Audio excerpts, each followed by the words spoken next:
we never ever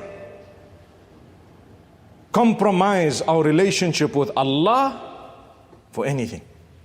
That comes first. Then the Hajj is being celebrated. You will understand why. Ibrahim alayhi salam, number one, he worshipped Allah alone, come what may. Number two, the sacrifices he made, one after the other, so many. I've only mentioned a few here. Later on also, he had so many sacrifices, one after the other. Every time he turned to Allah, he kept on making dua to Allah. Look at the Quran. It is filled with dua made by Ibrahim alayhi salam, meaning many duas there of his are mentioned in the Quran.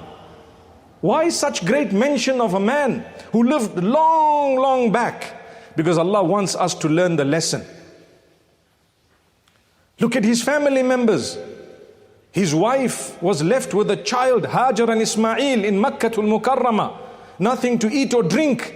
What was the conviction? Allah will provide. The wife asks him, Allahu amaraka bihada? Is it really Allah who asked you to do this? Meaning to leave us here in this barren land with no one? And obviously he kept on going. Yes, it was Allah. Some time later, what did they need? Water. Water, root of life. It came gushing from nowhere. My brothers, my sisters, when you are in desperate need of Allah and you are close to Allah and you ask Allah and you continue to ask Allah, it might take not 7 rounds from Safa to Marwa, not 7 days or 7 months, it might take 7 years for you and I. We are not prophets of Allah.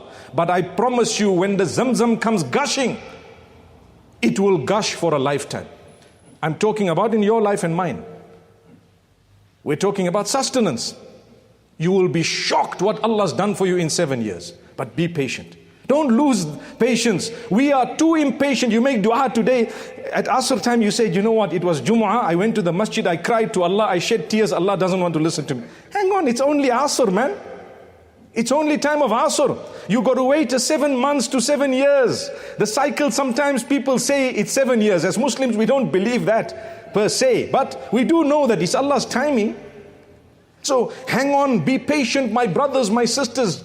Maintain that dedication. Look at what Allah tells Musa alayhi salam and Harun. Allah says, they were making dua against the Pharaoh for a while. قَالَ قَدْ أُجِيبَتْ دَعْوَتُكُمَا فَاسْتَقِيمَا. The word is فَاسْتَقِيمَا. Allah says, you've been calling out to us, right? For the destruction of the Pharaoh. We've already answered your dua. It's coming. But in the meantime, istaqima, remain steadfast. Be patient. Today you suffered a loss. Hang on. Be patient. Continue in your relationship with Allah. A day of victory has to come 7 years from today. Like I said, all of us.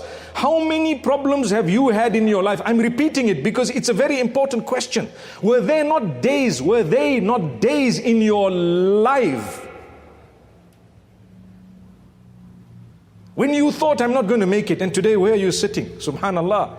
Beyond imagination. But that time you were crying, you thought Allah's not responding. Look at where you are today. You're sitting so happy. You're sitting with such goodness. Where is the gratitude to Allah? What happened to those days when you were saying, Allah's not listening to me? Where did all that go? And then guess what? Another test is also coming soon, because that's the nature of life. If Allah gives you life long enough, wait, another one's coming. And the good news or the bad news is that the next one's going to be bigger than the previous one, because even at school, you can't have the same questions of grade 1 all along. It has to continue further and further.